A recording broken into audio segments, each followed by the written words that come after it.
दोस्तों नमस्कार।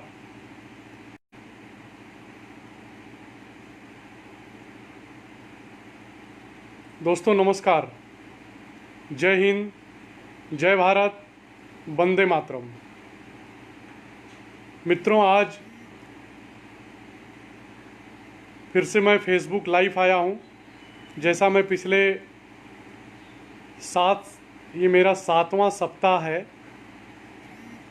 6 परिचर्चा हमारे आपके बीच में हो चुकी है बाइकॉट चाइना को लेकर के।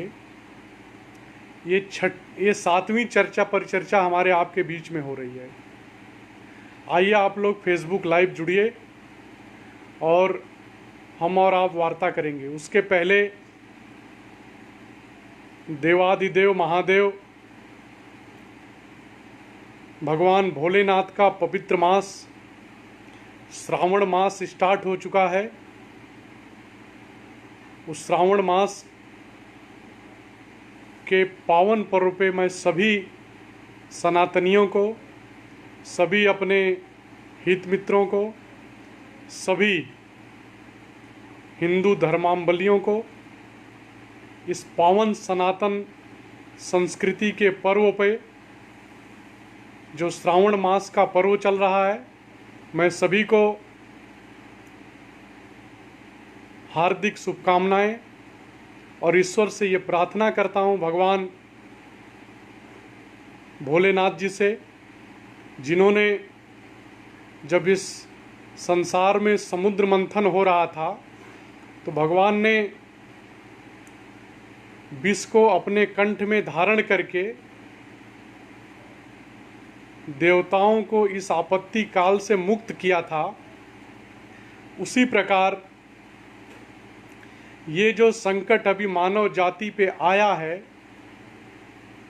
कोरोना रूपी संकट जो मानव जाति के ऊपर आया है, भगवान भोलेनाथ इस कोरोना रूपी महामारी से मानव जाति को बचाएंगे।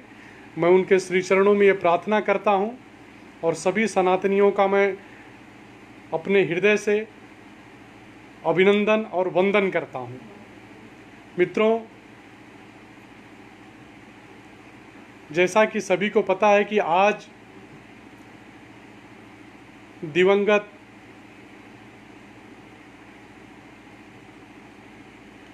भारत के सुप्रसिद्ध पहलवान दारा सिंह साहब का जन्मदिन है।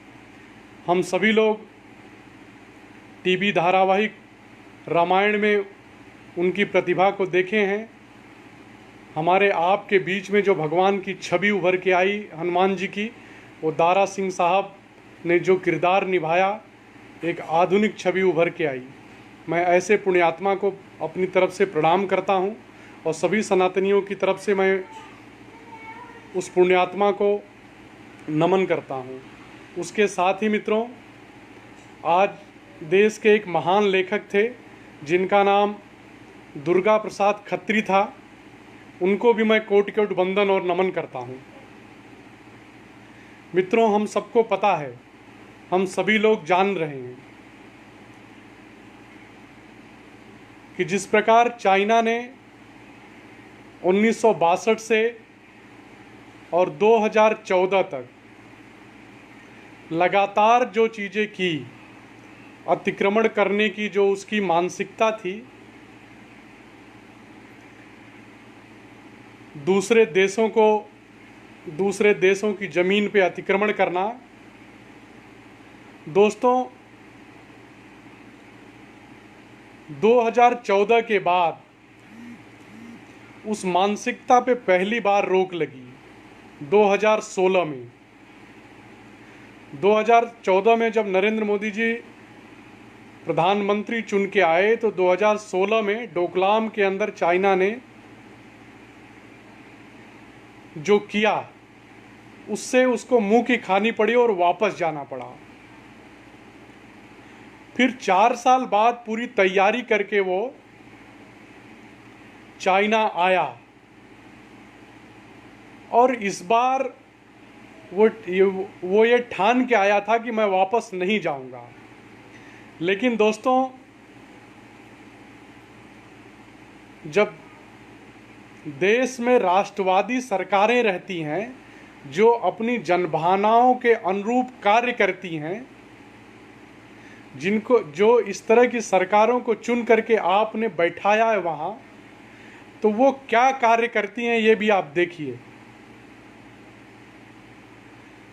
चाइना को सभी पोस्टों से पीछे हटना पड़ा और चाइना बुरी तरह से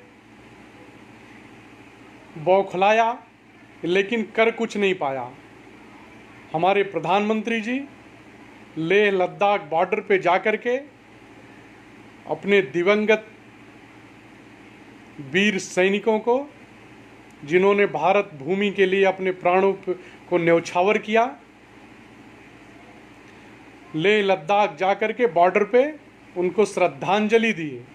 श्रद्धांजलि के साथ साथ परम आदरणीय प्रधानमंत्री जी ने वहाँ से चाइना को ललकारा कि ये जो विस्तारवादी राजनीति है आपकी, जो विस्तारवादी मानसिकता है, ये भारत बर्दाश्त नहीं करेगा और उसी आप जिस तरह की चीज़ें करेंगे उसी तरह का जवाब देने के लिए भारत सक्षम है।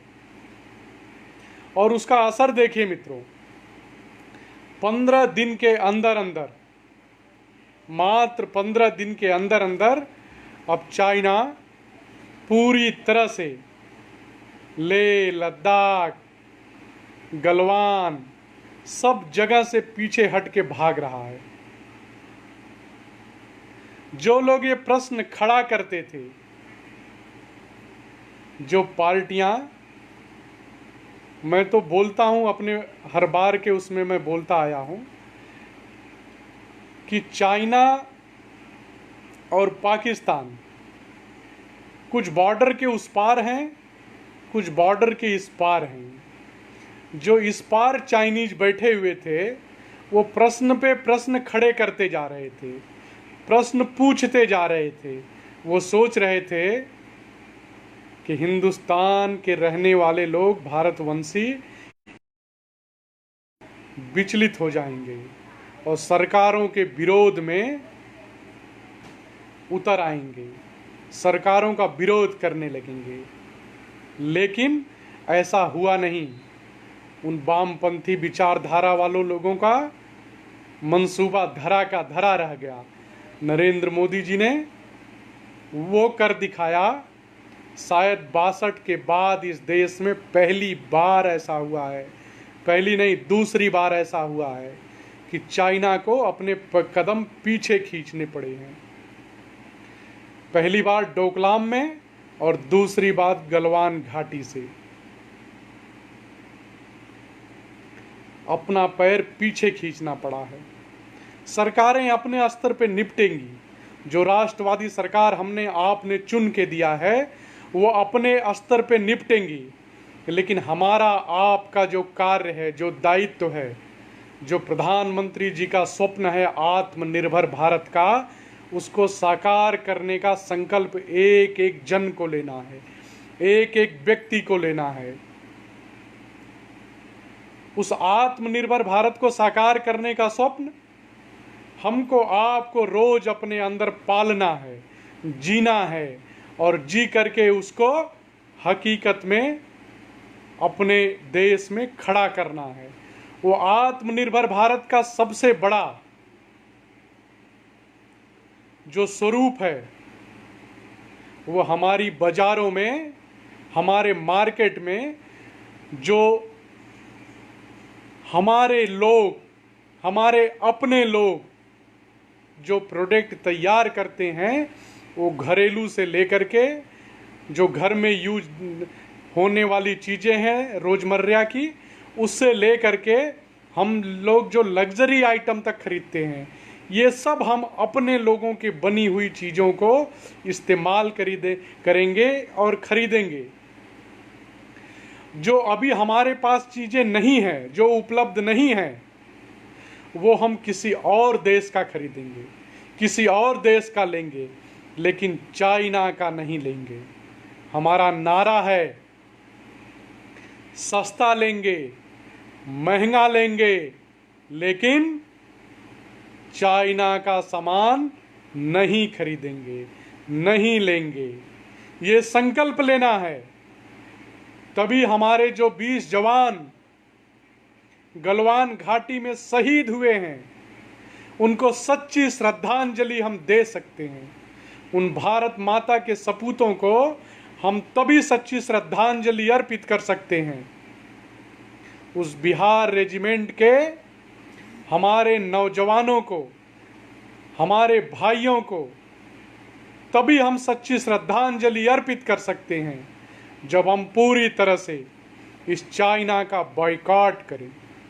चाइना अपना कदम पीछे इसलिए भी खींचा है कि धीरे धीरे हमारे देश में लोग चाइना के सामान को लेना बंद कर दिए हैं। मित्रों, दोस्तों, ये कार्य हमको आपको कुछ महीनों के लिए नहीं करना है, कुछ दिनों के लिए नहीं करना है, कुछ सालों के लिए नहीं करना है।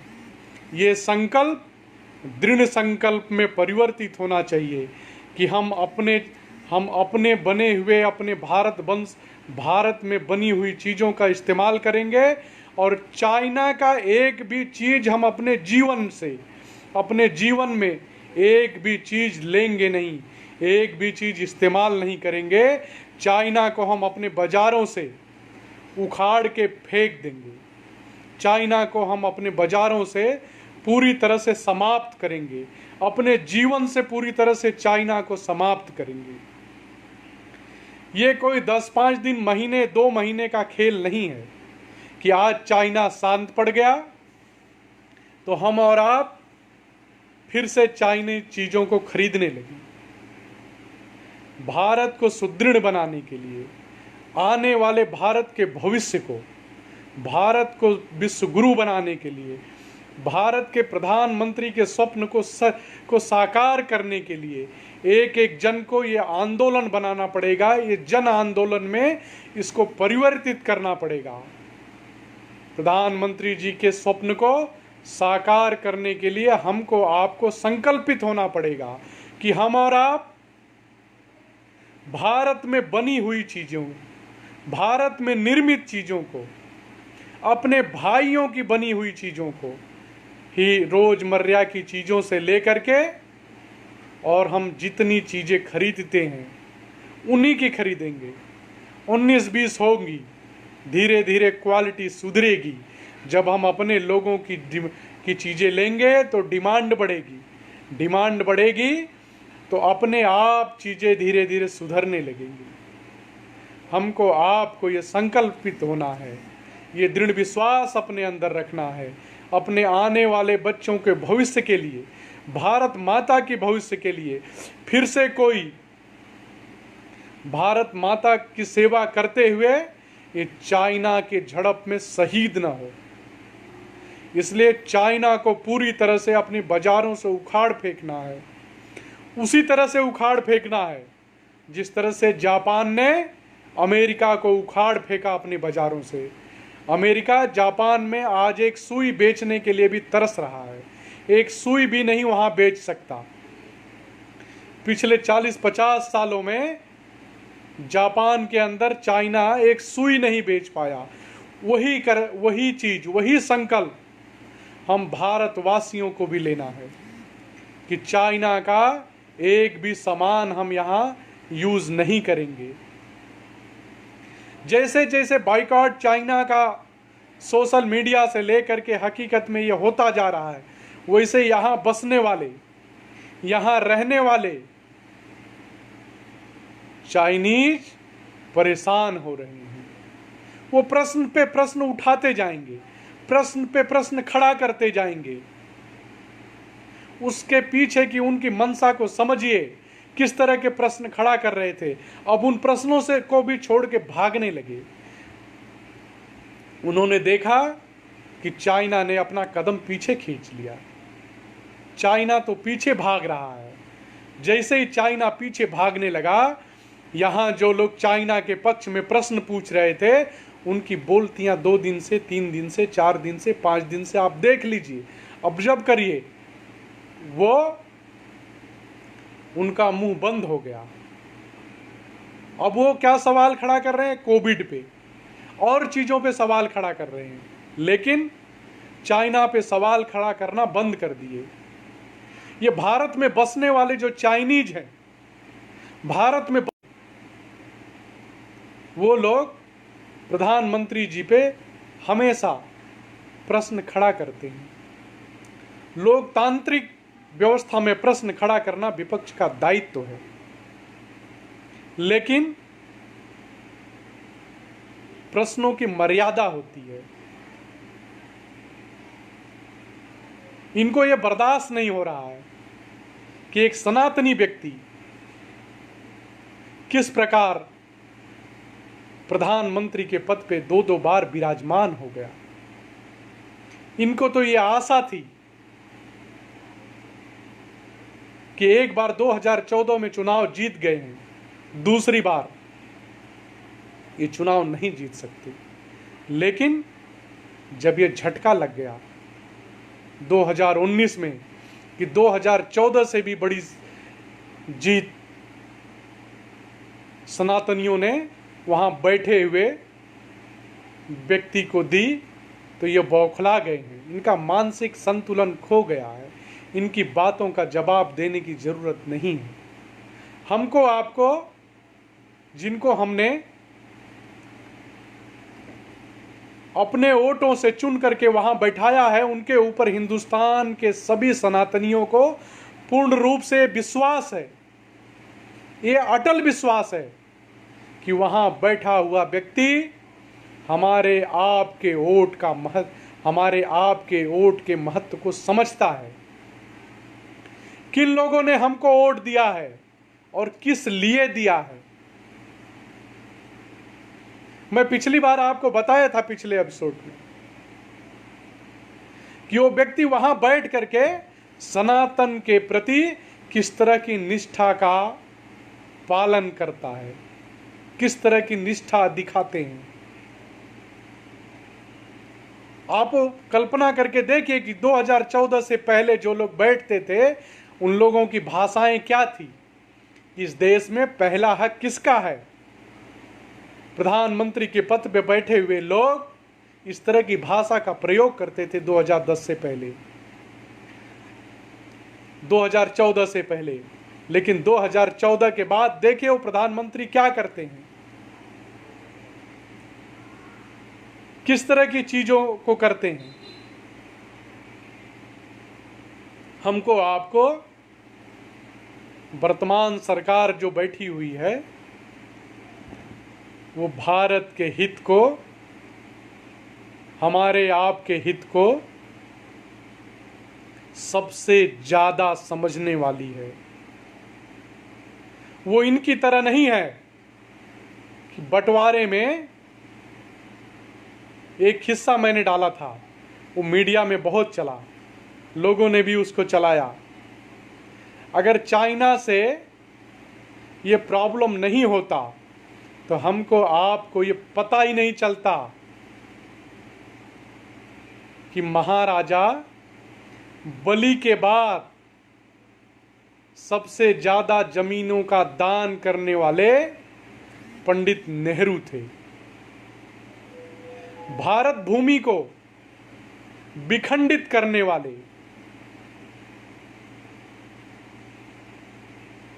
भारत भूमि को टुकड़ों में बांटने वाले आज प्रश्न खड़ा कर रहे हैं। सन 47 में 2 लोगों को इस देश का प्रधानमंत्री बनना था, इसलिए 2 देश बनाया गया। 1962 में चाइना ने हमारी जमीनों को कब्जा करके आस्काई चीन बनाया। 47 के बाद हमारी जमीनों को कब्जा करके पाकिस्तान ने पीओके बनाया, और जब हमारी सेना कश्मीर से उनको खदेड़ रही थी, हम जीत रहे थे, तो पंडित नेहरू ने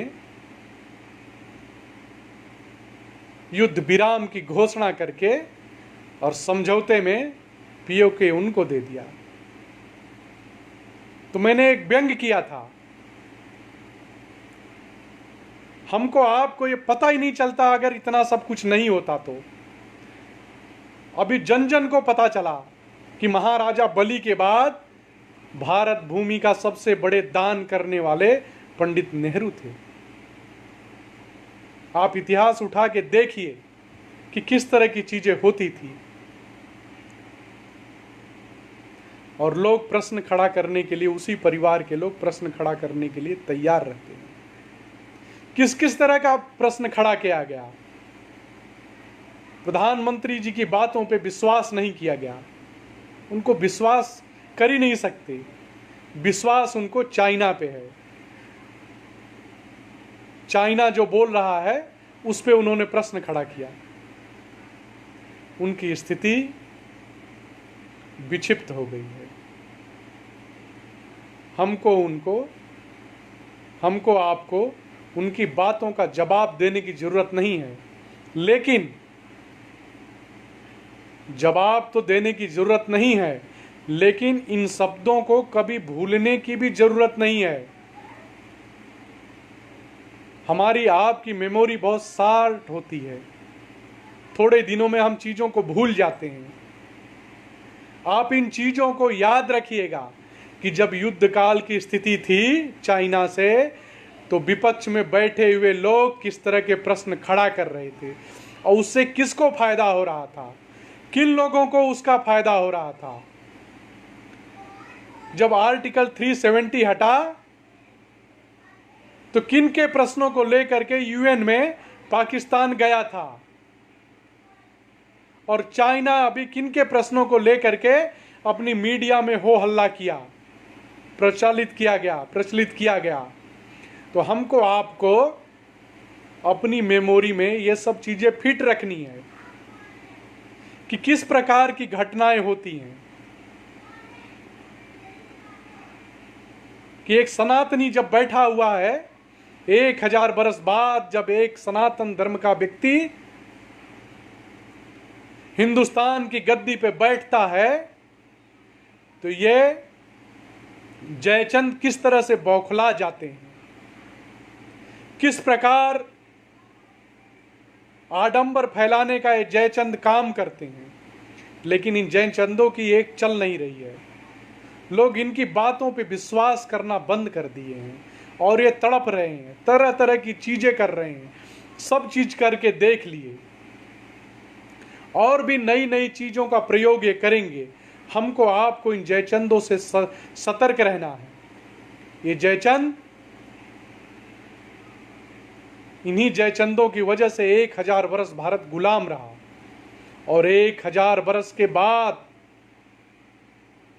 आज भारत 2014 से लेकर के और अभी तक पहली बार 1000 बरस के बाद कोई सनातनी उस कुर्सी पे बैठा है।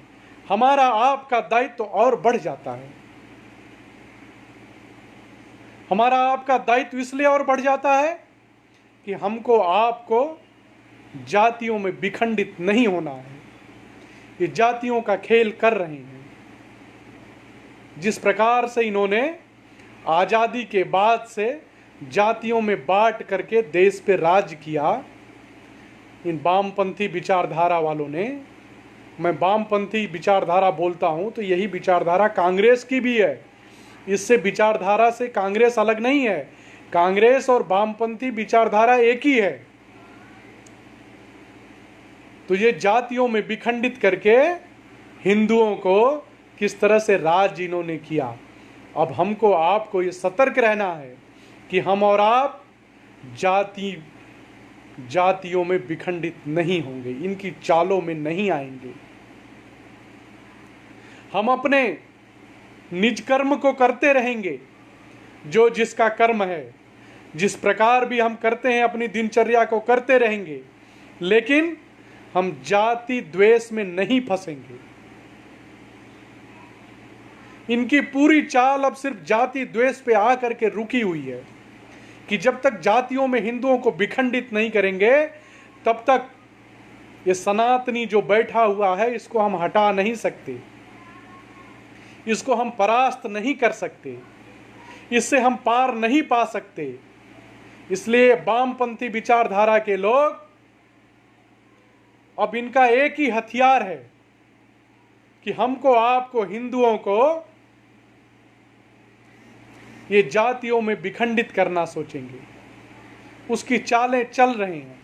हमको आपको सतर्क रहना है, हमको आपको आपस में भाईचारे की रणनीति बना करके रखनी है, भाईचारा कायम रखना है। हमारा हिंदू भाई अगर हमें कुछ बोल भी देता है, कह भी देता है, तो हमको ये सोच करके कि ये हमारा भाई है। दो भाई आपस में लड़ते हैं, लेकिन जब विपत्ति काल आता है तो एक हो जाते हैं। भाई से बड़ा अपना साथी कोई नहीं होता है। उसी प्रकार सभी हिंदू हमारे भाई हैं और हमको एक होकर के रहना है। और जब हम एक होकर के 2014 से हैं तो देखिए, ये जो सामवंती शक्तियां हैं, ये जो विखंडित करने वाली शक्तियां हैं, किस तरह से तड़फड़ा रही हैं, किस तरह से बेचैन हैं, किस प्रकार इनके षड्यंत्रों को कुचला जा रहा है। ये कुछ कर नहीं पा रहे हैं, ये तड़प तड़प के मर रहे हैं और इसी प्रकार तड़पते रहेंगे, मरते रहेंगे। हमको आपको एक होकर के हिंदू समाज को, सनातन समाज को एक रहना है, तभी हम इन चीजों से पार पा सकते हैं। चाइना को हम अपने बाजारों से उखाड़ के फेंकने का संकल्प करेंगे और धीरे धीरे यह संकल्प पूर्ण होगा। आत्मनिर्भर भारत का स्वप्न साकार होगा और जैसे ही आत्मनिर्भर भारत के स्वप्न को आप साकार करेंगे, ये भारत विश्व गुरु बनने की तरफ अपना कदम बढ़ा लेगा। पूरी दुनिया आज नरेंद्र मोदी जी को अपना लीडर मान रही है। अमेरिका हो, रूस हो, जापान हो, इटली हो, इंग्लैंड हो, मुस्लिम देश हो, तमाम मुस्लिम देश प्रधानमंत्री जी को अपना लीडर मान रही है। सनातनियों के लिए इससे सौहार्द का समय क्या हो सकता है? इससे बड़ा अनुभव क्या हो सकता है कि जब पूरी दुनिया में प्रधानमंत्री जी पूरी दुनिया की अगुवाई कर रहे हैं, पूरी दुनिया उनकी लीडरशिप को स्वीकार कर चुकी है और सनातन को अपने मुक्ति का मार्ग मान करके, मानव जाति का उत्थान मान करके हमारी आपकी ये परंपरा रही है कि हम और आप कभी भी मानव जाति के विरुद्ध में नहीं रहेंगे। लेकिन हम शिवाजी की वंशज हैं, हम महाराणा प्रताप की वंशज हैं, हम चंद्रशेखर आजाद की वंशज हैं। हम अपनी रक्षा करना जानते हैं, हमें अपनी रक्षा करना आता है। प्रधानमंत्री जी ने ये करके दिखाया कि हम उस भगवान कृष्ण को मानने वाले लोग हैं जो बांसुरी भी बजाते हैं और सुदर्शन चक्र भी चलाना जानते हैं। प्रधानमंत्री जी लेह लद्दाख में खड़े होकर के बॉर्डर पे चाइना को ललकार के आए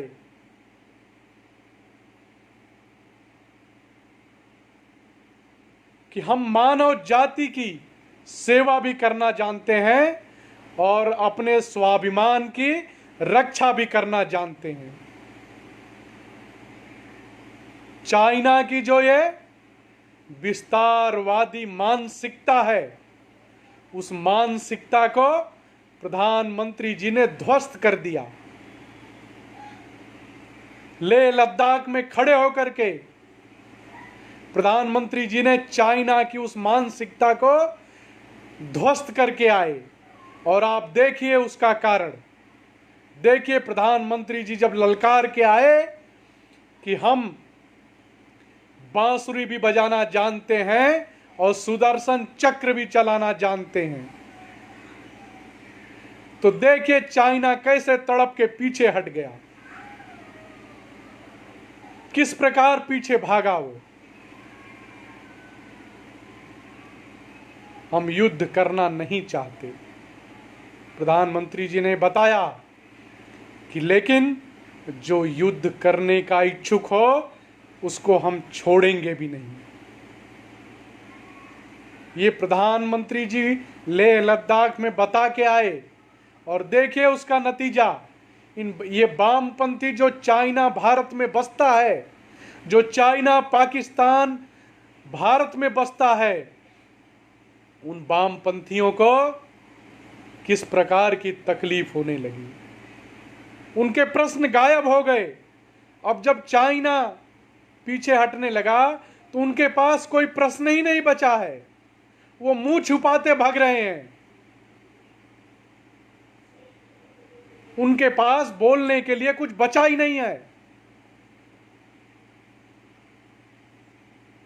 ये दोगले वामपंथी लोग सदियों से यही करते आए हैं, यही इनकी मानसिकता है। ये भारत को विभाजित करने का स्वप्न लेके चलते हैं। ये वही लोग हैं जो जेएनयू में खड़े होकर के टुकड़े टुकड़े गैंग के साथ कंधे से कंधा मिला के चलते हैं। ये वही वामपंथी सोच के लोग हैं जो दिल्ली में दंगा करवाते हैं। ये वही वामपंथी सोच के लोग हैं जो बोलते हैं कि आसाम को भारत से अलग कर देंगे। ये वही वामपंथी सोच के लोग हैं। हमको आपको इनसे सतर्क रहने की जरूरत है। इनकी बातों का जवाब नहीं देना है, लेकिन इनकी बातों को हमको आपको अपने दिमाग में हमेशा रखना है कि ये क्या मनसा पाले बैठे हैं। ये टुकड़े टुकड़े गैंग के लोग क्या मनसा पाले रखे हैं। जब कश्मीर से आर्टिकल 370 और 35A हटता है, जब राम मंदिर के निर्माण की बात आती है, किस तरह से बौखला जाते हैं। हमको आपको सनातनियों को ये सब चीजें अपने दिमाग में रखना है। ये भूलने वाली चीजें नहीं हैं, ना हमको आपको कभी भूलना चाहिए। ये हर जगह मिलेंगे आपको, आपके पास पड़ोस में, आपके अगल बगल, आप जहां रहते हैं। ये वामपंथी विचारधारा के लोग छुटपुट सब जगह हैं, हजारों में एक दो मिलेंगे और ये विष बोने का काम करेंगे। लेकिन हमारे आपकी ये जिम्मेदारी है कि इनको पहचानें, इनको आइडेंटिफाई करें और इनकी बातों में हम और आप कभी आए ना। ये पेड लोग होते हैं, ये पैसे ले करके सवाल पूछने वाले लोग होते हैं। ये वामपंथी हमेशा, आप इनके उठा करके देख लीजिए इतिहास को, 6वीं शताब्दी से लेकर के, और जब देश में गुलामी का समय था, तब तक इन लोगों ने सिर्फ और सिर्फ भारत को विखंडित करने के स्वप्न में उनके साथ थे। मुगल आए तो ये मुगलों के साथ थे, अंग्रेज आए तो ये अंग्रेजों के साथ खड़े थे। अब पाकिस्तान बना तो ये पाकिस्तान के साथ खड़े हैं, चाइना है तो चाइना के साथ खड़े हैं। जैसे ही कोई देश भारत के साथ युद्ध की स्थिति में आता है, ये तथाकथित वामपंथी उनके साथ खड़े हो जाते हैं। उनके लिए भारत में प्रश्न खड़ा करने लगते हैं, उनकी विचारधारा से प्रश्न पूछने लगते हैं। हमको आपको ये पहचानना है और पहचान करके अपने दिमागों में ये बैठा करके रखना है। भारत को विखंडित कर दिया। 6वीं शताब्दी से पहले अखंड भारत का स्वप्न, अखंड भारत जो था, आप उसकी कल्पना करके देखिए, आपको बताया ही नहीं गया। इन वामपंथी इतिहासकारों ने अखंड भारत के बारे में आपको एक शब्द नहीं लिखा। ये 70 सालों में किताबों में एक शब्द पढ़ाया नहीं गया कि भारत कहां से स्टार्ट होकर के अफगानिस्तान से स्टार्ट होकर के, भारत अफगानिस्तान से स्टार्ट होकर के और पाकिस्तान से आगे तक था, कजाकिस्तान तक था। आप कल्पना करिए कि ये अखंड भारत विखंडित क्यों हुआ। बर्मा, तिब्बत, नेपाल, ये सब हमसे क्यों विखंडित हुआ? इन्हीं वामपंथी विचारधारा की वजह से। ये जो वामपंथी हैं, इन्हीं के जैसे लोग थे, यही जयचंद थे। इन्हीं जयचंदों की वजह से भारत मां के टुकड़े हुए। और ताजा उदाहरण आप देखिए, 1947 में एक आदमी को प्रधानमंत्री बनना था तो भारत भूमि के 2 टुकड़े कर दिए गए। ये उस विचारधारा के लोग हैं। हमको आपको ये सतर्क रहने की जरूरत है, ये समझने की जरूरत है कि ये क्या मंसूबा पाले बैठे हैं। मैं मित्रों कुछ लोगों का प्रश्न लेता हूं, प्रश्न लेकर के उनके प्रश्नों का जवाब देने की कोशिश करता हूं।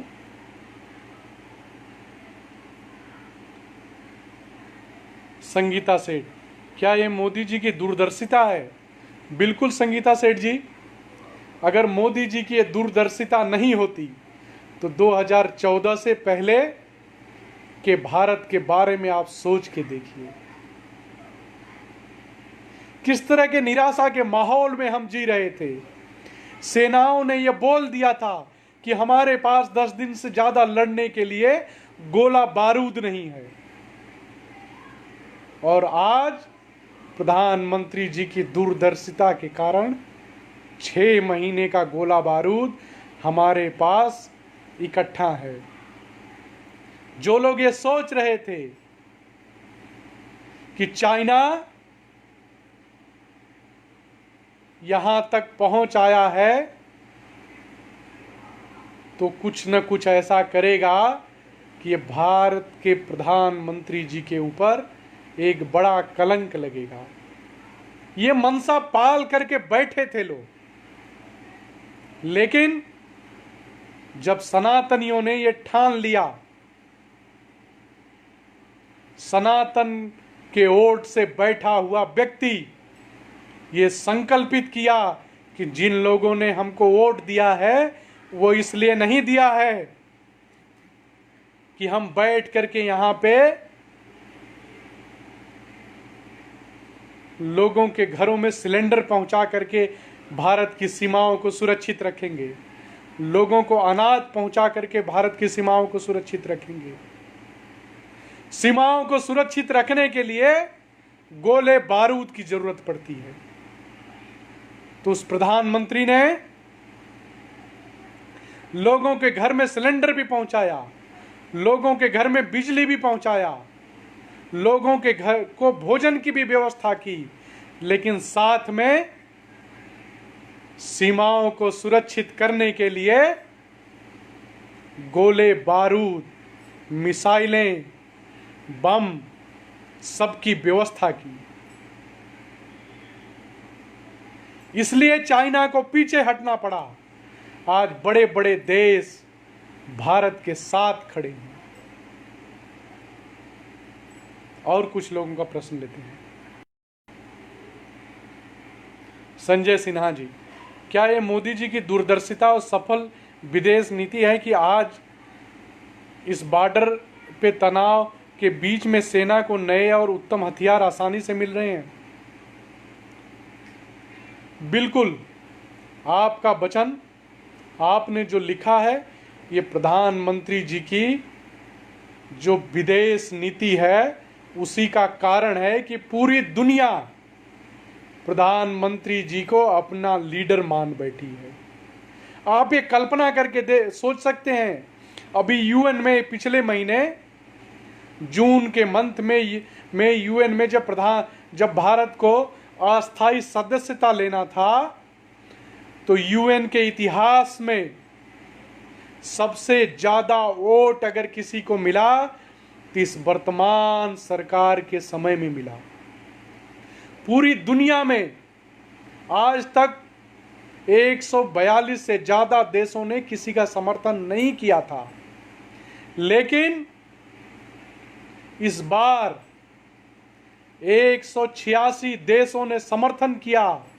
190 में से 186 देशों ने भारत का समर्थन किया। ये प्रधानमंत्री जी की सफल कूटनीति का ही परिणाम है। 40 मुस्लिम देशों ने प्रधानमंत्री जी की कूटनीति के सफलता का परिणाम दिया कि उन्होंने भी भारत का समर्थन किया। और पाकिस्तान ने अभी 15 दिन पहले पाकिस्तान ने अपने संसद में यह बोला कि हम और आप नरेंद्र मोदी को दुनिया भर की बातें बोल रहे हैं, लेकिन कहां खड़े हैं हम और आप? 40 मुस्लिम देशों ने जब भारत का समर्थन किया तो पाकिस्तान का अस्तित्व ही खत्म हो गया।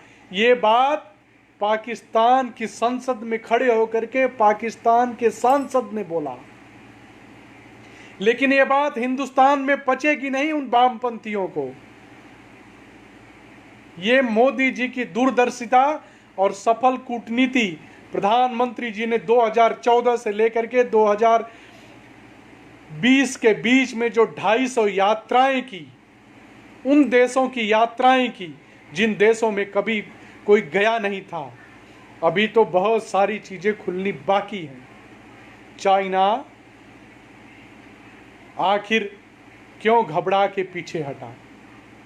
आपको एक जानकारी मैं देता हूं। एक छोटी सी जगह है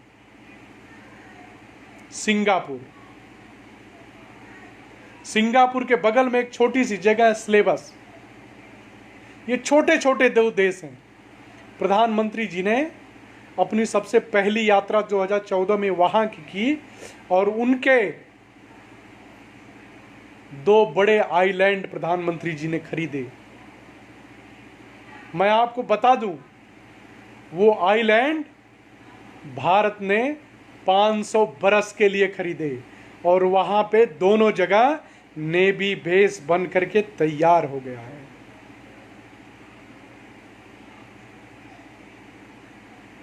चाइना पूरी तरह से बौखला गया है और वो पूरे चाइना को खत्म करने के लिए वहां तैयार बैठी है एयरफोर्स। प्रधानमंत्री जी की सफल कूटनीति का ही ये परिचायक है कि आज जब चाइना रूस को 10 बार मना किया कि हमारा भारत से तनाव चल रहा है और आप उनको हथियार मत दीजिए, उसके बावजूद रूस ने वहां पे हथियार भारत को देने के लिए सहमति बनाई और भेज भी रहा है। ये प्रधानमंत्री जी की दूरदर्शिता का ही नतीजा है। सेना के पास आज पर्याप्त मात्रा में हथियार उपलब्ध है, और सेना को प्रधानमंत्री जी ने ये खुली छूट दे रखी है। गोली का जवाब गोले से देना है। आपने देखा कि गलवान घाटी के अंदर हमारे 20 जवानों ने, बिहार रेजिमेंट के 20 जवानों ने अपनी भारत माँ के लिए शहादत दी, लेकिन 43 लोग चाइना के भी मारे गए और इतनी बुरी तरह से मारे गए कि उसकी चाइना और वो जो मरे हुए जवान हैं उनकी बॉडी को उनके परिजनों को भी नहीं सौंप पा रहा है। इस बुरी तरह से वो मारे गए। और रिपोर्ट ये भी है कि सिर्फ 43 लोग नहीं, तकरीबन 150 लोग उनके मारे गए हैं। ये पूरी दुनिया की मीडिया बता रही है कि चाइना के सैनिक भारत से लड़ने के लिए सक्षम नहीं है। ऐसा क्यों हो गया? 2014 से पहले 1962 से लेकर 2014 तक ऐसी परिस्थितियां क्यों नहीं थी? क्योंकि विखंडित मानसिकता से बैठे हुए लोग इस देश को समृद्ध बनाने में उनका विश्वास नहीं था। आप जब तक ताकतवर नहीं हैं, प्रधानमंत्री जी ने वहां भी बोला था लेह लद्दाख में जाकर के, आप जब तक ताकतवर नहीं हैं तब तक आप लोगों से दबे ही रहेंगे, लोगों से मार खाते ही रहेंगे। आपको अपनी ताकत विकसित करनी पड़ेगी, आपको अपनी ताकत दिखानी भी पड़ेगी। ताकतों का प्रदर्शन करना जरूरी है। आपको अपने राष्ट्र को, किताबों को पढ़ते रहे, उन वामपंथियों के इतिहासकारों को पढ़ते रहे, तब तक हमारे आप की स्थिति यही रही।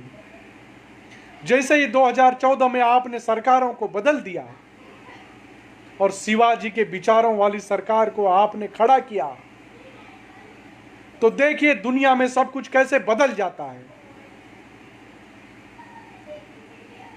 महाराणा प्रताप के विचारों से चलने वाली सरकारों को आपने खड़ा किया, आपने वोट देकर के चुना, तो देखिए दुनिया कैसे उसके पीछे चलने लगती है। प्रधानमंत्री जी ने बोला था कि संसार का ये नियम है, वीर भोग्यो वसुंधरा, हमेशा इस धरती का भोग वीर ही करता है। कायर इस धरती पे कभी इस धरती का भोग नहीं कर सकते। प्रधानमंत्री जी ने वो मूल मंत्र दिया लेह लद्दाख में खड़े होकर के कि भारतवासी उस शिवाजी, महाराणा प्रताप, चंद्रशेखर आजाद और बिस्मिल की संतानें हैं। हम बप्पा रावल की संतानें हैं जिन्होंने मुगलों को 300 बरस के लिए दफन कर दिया था। वो बप्पा रावल जो सिंध में जिनका राज्य था, कश्मीर से लेकर के और हरियाणा तक जिनका राज्य था, वो बप्पा रावल जब 3री शताब्दी में भारत में आक्रमण करने के लिए ये मुगल आए, तो बप्पा रावल ने उनके घरों में घुस करके, अरब की 7 कंट्रियों में घुस करके उन्होंने ऐसी धूल चटाई कि 300 बरस तक वो भारत की तरफ आंख उठा के देखने की कोशिश नहीं की। हम उस बप्पा रावल की संतानें हैं, हम उस महाराणा प्रताप की संतानें हैं, हम शिवाजी की संतान हैं, हम चंद्रशेखर आजाद, भगत सिंह की संतानें हैं, जो हंसते हंसते इस भारत भूमि के लिए फांसी पे चढ़ जाते हैं। अभी आपने देखा हंसते हंसते हमारे 20 जवानों ने भारत माँ के लिए अपनी शहादत दे दी। उनको सच्ची श्रद्धांजलि हम तभी अर्पित कर सकते हैं जब हम इन चाइना के सामानों को अपने बाजारों से उखाड़ फेंकें। एक भी चाइना का सामान हम अपने घरों में नहीं ले आए। उन वीर सपूतों को तभी सच्ची श्रद्धांजलि अर्पित हो सकती है, तभी उनकी आत्मा को सच्ची श्रद्धांजलि हम और आप दे सकते हैं जब चाइना को पूरी तरह से हम अपने बाजारों से उखाड़ फेंकेंगे। हमारे बाजारों में चाइना का जो सामान आता है, एक भी व्यक्ति उन चाइना के सामान को खरीदेगा नहीं। तभी हम और आप उन बिहार रेजिमेंट के अपने बाकरों को, अपने भाइयों को, उनकी आत्मा को तभी तृप्ति दे सकते हैं, तभी तर्पण दे सकते हैं, तभी अर्पण दे सकते हैं जब हमारा आप चाइना को पूरी तरह से बाइकआउट कर दें। मित्रों, ये संकल्प लीजिए, सस्ता लेंगे, महंगा लेंगे, लेकिन चाइना का सामान नहीं लेंगे। जवान लड़ रहा है बुलेट से, हम लड़ेंगे बॉयलेट से। अपने पर्स में, अपने बॉयलेट में रखे हुए पैसों से एक भी चीज चाइना का खरीदेंगे नहीं और प्रधानमंत्री जी के स्वप्न को साकार करेंगे।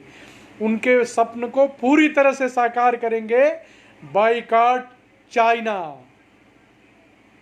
आत्मनिर्भर भारत, आत्मनिर्भर भारत के स्वप्न को पूरी तरह से हम और आप मिलकर के साकार करेंगे। मित्रों, ये देश सनातनियों का है, ये देश किसी वामपंथियों का नहीं है। ये देश वो है जो कण कण में शंकर को देखता है। ये देश वो है जो जन जन में शिव देखता है, हर जीव में शिव देखता है। ये देश वो है जो दुनिया को सदियों सदियों तक राह दिखाता रहा है। ये देश, ये सनातन वो है जो दुनिया का अगुआ था, लेकिन इन वामपंथियों ने, इन जयचंदों ने कुछ ऐसी चीजें यहाँ विखंडित की, लोगों की मानसिकताओं को जातिवाद में बांट करके, हिंदुओं को विखंडित करके बाकी लोग एक रह गए, एक झंडे के नीचे हैं। लेकिन हिंदुओं को इन्होंने जातियों में विखंडित कर दिया। साजिशन ये बताया कि ये क्षत्रिय है, ये ब्राह्मण है, ये वैश्य है, ये दलित है। हमको आपको इन जातियों के कुचक्र से, इनके बनाए हुए कुचक्र से बाहर आकर के सिर्फ और सिर्फ हिंदू रहना है। जब हम हिंदू हैं तो आप देखिए कि कैसे वामपंथी तड़प रही हैं, किस प्रकार विखंडन की राजनीति करने पे आतुर हैं। हमको आपको इनके कुचक्र में फंसने की आवश्यकता नहीं है।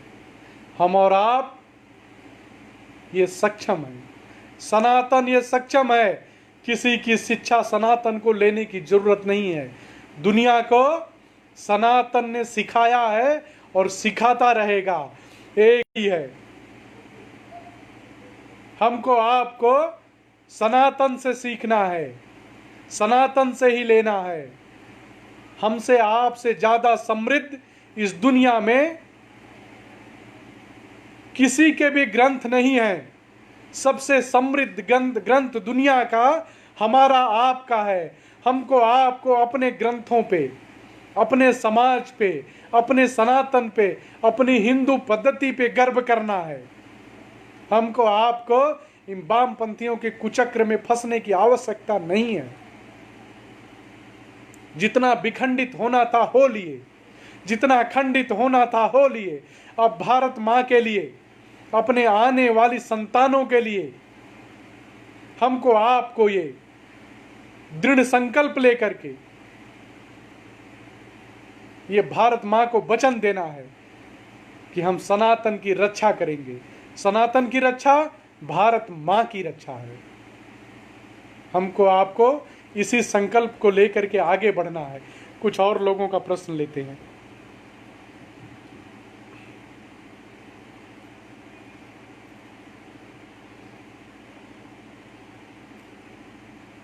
और कुछ लोगों का एक दो प्रश्न लेकर के समय तकरीबन। रोहिणी पंडित जी नमस्कार। आज रोहिणी जी सीनियर पत्रकार हैं, मैं उनको प्रणाम करता हूं। रोहिणी दीदी, आज आपका जन्मदिन है। मैं काशी विश्वनाथ अपने आराध्य देव भगवान काशी विश्वनाथ जी से यह प्रार्थना करता हूं कि आपको लंबी उम्र दें, आप स्वस्थ रहें, समाज के लिए, सनातन के लिए, परिवार के लिए सदैव कार्य करती रहें। आपको प्रणाम, नमस्कार।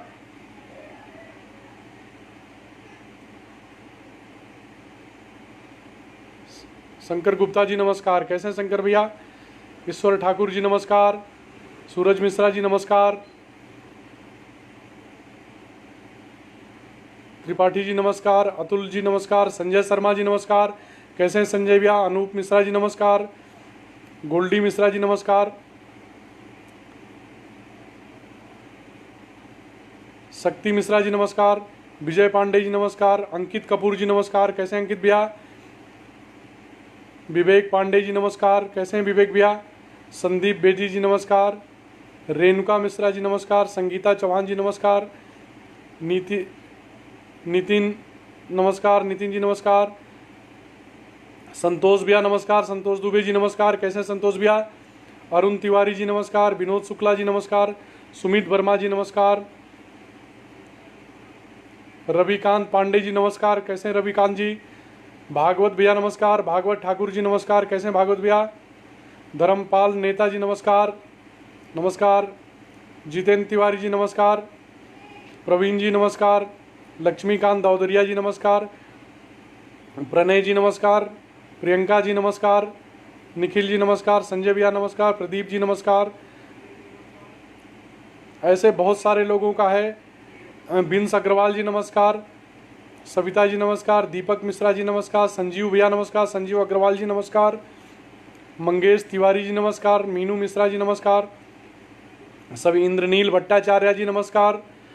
कलकत्ता के मेरे दोस्त हैं इंद्रनील भट्टाचार्य जी, और मेरा एक संगठन है जो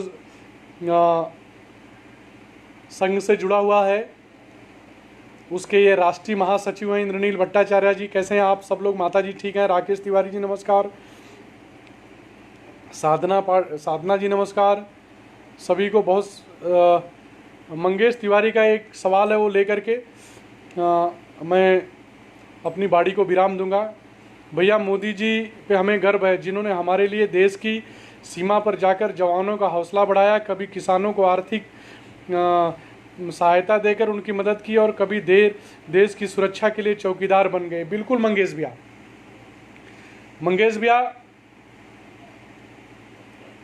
देश में जब इस देश की मिट्टी से जुड़ा हुआ, सनातन से जुड़ा हुआ व्यक्ति जब वहां पे बैठता है, इस देश के सर्वोच्च पद पे बैठता है, तो क्या क्या कर सकता है। पिछले 6 सालों में हमको, आपको सभी को यह अनुभव आया। जैसा आपने लिखा है, उसको गांव की भी चिंता है, शहर की भी चिंता है, देश की भी चिंता है, और बॉर्डर की भी चिंता है। उसको भारत के स्वाभिमान की चिंता है, उनको भारत के मान की चिंता है, उनके भारत के मस्तिष्क की चिंता है कि भारत माँ का मस्तिष्क झुकने न पाए। इसके लिए उन्होंने जो कांग्रेस ने 70 सालों से विखंडित करके रखा था, उसको उन्होंने भारत माँ के सर को, कश्यप ऋषि के स्थान को आर्टिकल 370 हटा करके भारत के मुकुट में 4 चांद जड़ने का काम किया, हजारों सूर्य जड़ने का काम किया। जब देश में एक सनातनी व्यक्ति वहां बैठता है तो क्या क्या चीजें करता है। जब वो चुनाव लड़ने के लिए 2014 में काशी का चुनाव करते हैं, तो आप ये समझिए कि हमको आपको क्या इशारे करते हैं, क्या बताते हैं कि काशी क्यों जा रहे हैं जो है चुनाव लड़ने के लिए। इस दुनिया की सनातन की सबसे पुरानी जो मान्यता है वो विकसित काशी से होती है, और वो काशी चुनाव लड़ने के लिए जाती है। तो ये बताते हैं, वो इंडिकेशन देते हैं कि हम आपके लिए चुनाव लड़ रहे हैं और आपके लिए काम करने के लिए वहां बैठने जा रहा हूं। ये इंडिकेशन देते हैं। संविधान पे बैठा हुआ व्यक्ति संवैधानिक मर्यादाओं में बंधा रहता है। वो अपने मुंह से नहीं बोल सकता, लेकिन हमको आपको बताता है। 2014 से पहले जब इस देश में कोई राष्ट्राध्यक्ष भारत आता था तो भारत के स्वाभिमान के रूप में उसको दिया जाता था, जानते हैं क्या? ताजमहल।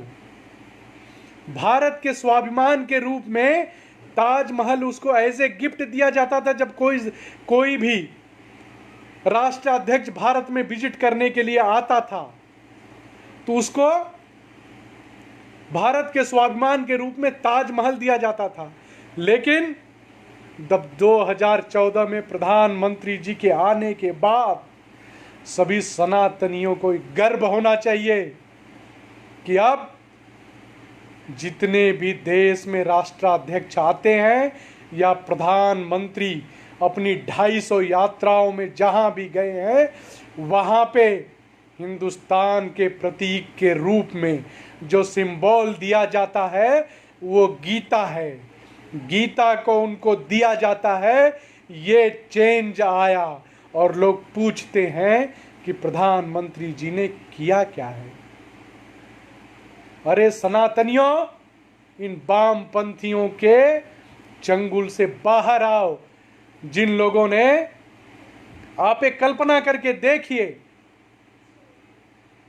कि इस देश के प्रतीक को किस रूप में पेश किया जाता था दुनिया में, और प्रधानमंत्री जी ने सनातन के रूप में पूरी दुनिया में उसको बताया। गीता को दे करके अपनी 250 यात्राओं में प्रधानमंत्री जी हजारों गीता लेकर के गए, उस देश के राष्ट्राध्यक्ष से लेकर के जिससे भी मिले गीता को उन्होंने दिया। और जो भी व्यक्ति इस देश में राष्ट्राध्यक्ष के रूप में आया उनको गीता उन्होंने दिया कि हमारी संस्कृति गीता से है। हमारी संस्कृति ताजमहल से नहीं है। ताजमहल को दुनिया 8वां अजूबा मानती है, मानती रहे, लेकिन वो हमारे संस्कृति का प्रतीक नहीं है। हमारे संस्कृति का प्रतीक भगवान कृष्ण है, भगवान राम है। हमारे संस्कृति का प्रतीक गीता है। इसलिए और आपको एक बात और बोल करके मैं खत्म करूंगा अपनी बातों को। गीता, जब प्रधानमंत्री जी प्रधानमंत्री बने और एक राष्ट्राध्यक्ष यहां मिलने के लिए आए थे और राष्ट्रपति भवन में डिनर था, उस डिनर में प्रधानमंत्री जी जब गए और जाने के बाद उस समय प्रणव दा राष्ट्रपति थे। प्रणव दा से प्रधानमंत्री जी ने अलग से बात करके बताया कि प्रणव दा, जब हम और आप, हमारी आपकी जो संस्कृति है वो हिंदू संस्कृति है, वो सनातन संस्कृति है। हमारे देश का जब भी कोई राष्ट्राध्यक्ष आता है तो उसको ताजमहल के रूप में, हमारे देश का प्रतीक के रूप में उसको भेंट किया जाता है। तो ये संस्कृति क्या उचित है? तो प्रणव दा ने बोला प्रधानमंत्री जी से कि हम क्या कर सकते हैं, अभी तत्काल तो कुछ कर नहीं सकते, इस पे आप करिए, मैं आपके साथ खड़ा हूं, आप जो बोलेंगे उसको हम करेंगे। तो बोले, जब गीता को हमारे देश में अदालतों तक में गीता पे हाथ रख करके कसम खाई जाती है, तो भगवान के, हिंदुस्तान के प्रतीक के रूप में हम गीता क्यों नहीं भेंट कर सकते? प्रणव दा ने प्रधानमंत्री जी को बोला कि बिल्कुल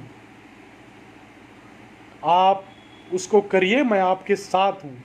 प्रधानमंत्री जी ने बोला कि आपके एक साइन की आवश्यकता है, आप सिग्नेचर कर दीजिए, सब कुछ तैयार है। जो लोग ऐसा बोलते हैं कि प्रणव दा की आंखों में आंसू आ गए। प्रणव दा ने एक क्षण का लेट नहीं किया और तुरंत उन्होंने साइन किया, और अब गीता भारत के रूप में दुनिया को दी जाती है, भारत की सभ्यता के रूप में, भारत की संस्कृति के रूप में सभी राष्ट्राध्यक्षों को दी जाती है। लोग बोलते हैं, लोग प्रश्न खड़ा करते हैं कि प्रधानमंत्री जी ने क्या किया सनातन के लिए।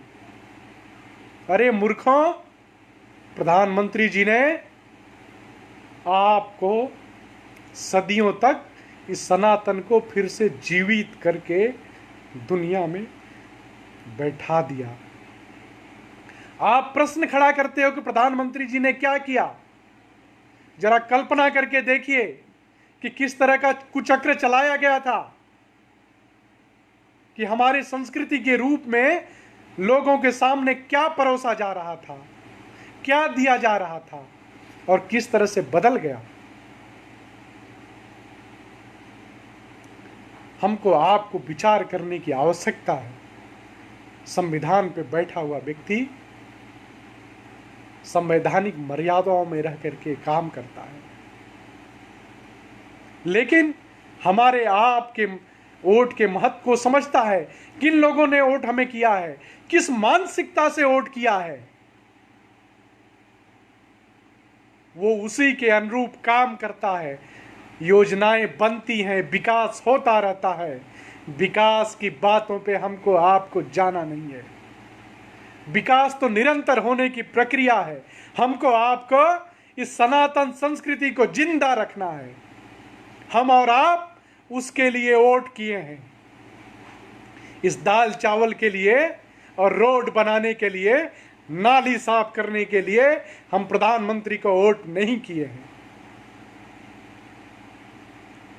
हमने आपने प्रधानमंत्री को इस देश के स्वाभिमान के लिए वोट किया है, सनातन संस्कृति के लिए वोट किया है। आगे 2024 आने वाला है, ये संकल्प लेना है। ये जो 303 सीटें हैं, ये 400 450 सीटें आएगी। ये सनातनियों की ताकत है। मैं इन्हीं शब्दों के साथ अपनी वाणी को विराम देता हूं। जय हिंद, जय भारत, वंदे मातरम, हर हर महादेव। एक बार पुनः भगवान मेरे आराधनाएं। जय हिंद, जय भारत, वंदे मातरम, हर हर महादेव, जय श्री राम।